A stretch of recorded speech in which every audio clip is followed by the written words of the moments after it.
Is it just your personnel in the police department that's on the quick action team? Or is it multi-jurisdictional? It's just your police officers? Right now, it's just us. And that's a good question, Chief, because there's discussions all throughout our region. How can we do this? The county sheriff came out probably 2 months ago and said, we want to do this countywide. In theory, that sounds great. And they said, well, can you do this countywide? Could you go to the community next door to you? And to Nan's statement, we could do that. But we lose a lot of the connection within our own community about what we believe in and how we intend to serve those of the folks in our town. So we could drive all over the county and do the basics. We could provide the A, B, and C services, but who's going to be there when it's 9 o'clock at night? Who's the police officer they're going to go up to and say, I'm ready now? We don't have those folks in that town. That's why being in that neighborhood, being in that town is huge for the officers that are in that community. Well, the resources in Richland County, so I guess our basic vision of how we were going to kick this off, we were, the sheriff and the 7 police chiefs that sit within Richland County, we're going to do an MOU to Awesome. form that quick action team.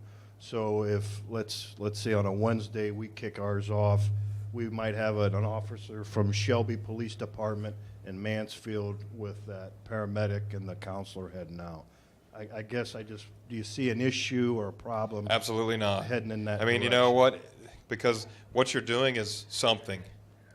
And you know what we're providing? We're worried about things that we can't control. What you are controlling is putting people out in a position to provide service and response and that bridge.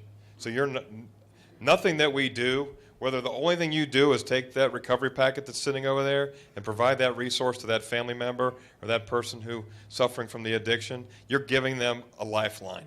You're giving them hope. So if that works best for you and provides you better coverage with the talent and the skills, game on, congratulations, Chief. Or if that's all you can do. Yeah. I mean, the word will spread to the street that Richland County is here to help. Yes. That word will spread to it's not ideal. But I think what we learned was we just thought we'll do it. I mean, I'm telling you, you cannot make this any worse. No. It cannot get any worse. And it's going to be different a year from now than what it is when you started, because you're going to learn along the way, just like we did. 3 to 5 days is the key. How we get people in, how we treat them. What's the recovery piece, or what's the maintenance piece look like? They bring 2 more folks out, so we have a team, so we can take the person that wants the assessment, take them to the resource center, give them to that, and then we go back out and we're looking for the next one. We're tracking down the next one. It might be somebody just overdosed. It might be somebody that just got out of treatment. We want to make sure that we see them and they know that, hey, congratulations, we're here for you. If you need us, you call us. I got paramedics that they're getting calls, they're getting stop-bys, they tell us these stories, and it is that culture change. It is that evolution. It's that problem solving. They're not overdosing, we're not going there. They're not overdosing, we're not exposing our first responders to needles. We're not exposing ourselves and our first responders to the potential of HIV and Hep C. Those are huge, huge concerns for me as a leader of an organization. When the data tells me 30% of our first responders are going to be exposed within their career to Hep C or HIV, 30%?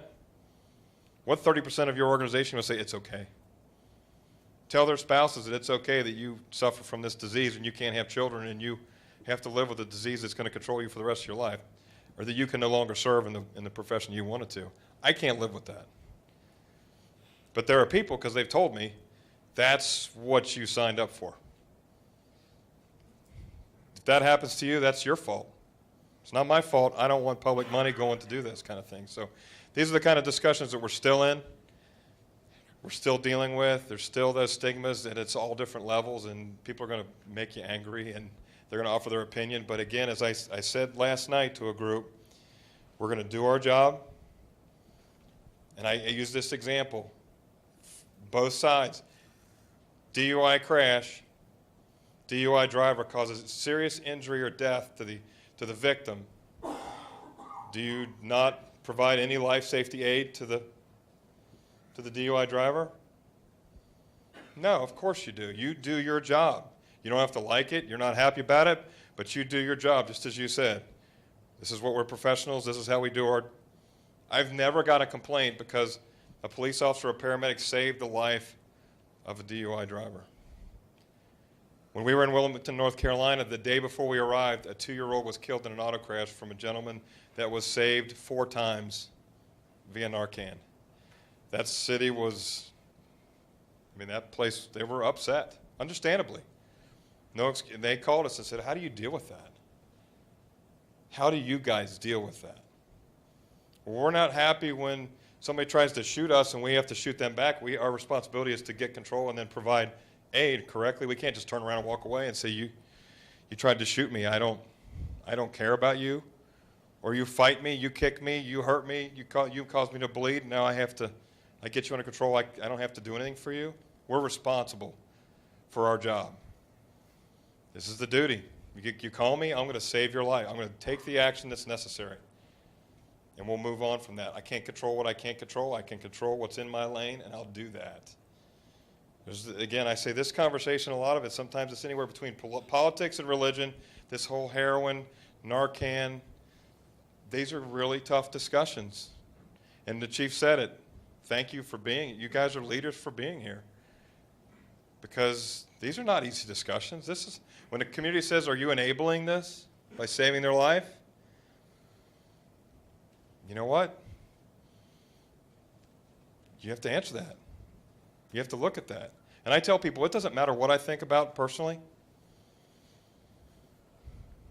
My job and my responsibility is to the community that I serve, to the men and women who work as police officers, firefighters, and paramedics. It doesn't matter what Dan Meloy thinks. It matters what the leaders say. This is the responsible decision that has to be made for our community. We have to serve and do our job. It doesn't matter. Yes, sir.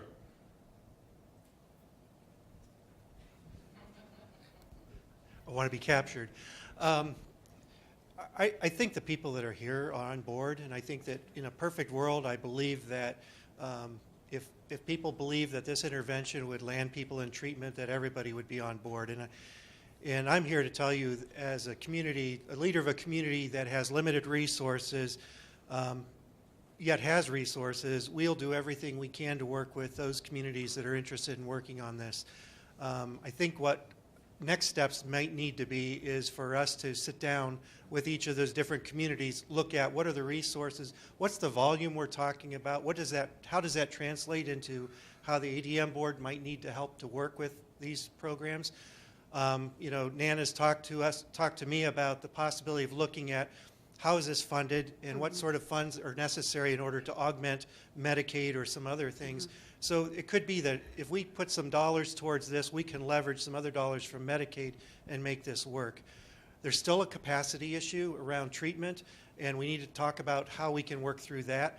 But in spite of the fact that there may not be access immediately, having a relationship with somebody that might lead them into treatment is probably better than leaving them out there to continue to overdose. And so I think that this is a beginning and an opportunity for us to at least establish a relationship where we might not otherwise have had one. So I'm looking forward to working with the communities that are interested in doing this and seeing how we can make it happen. I just thank you for saying that. A fellow provider of mine in the beginning said, why are you reaching out when we don't have enough treatment anyway? And I guess to me, this is a disease, and it's like saying I'm not going to reach out to someone with diabetes or heart disease because, I'm not sure there's a bed at Christ Hospital. I don't know. I feel morally compelled, not only professionally compelled. So I think breaking some of that isolation and that shame and that secrecy is worth it. So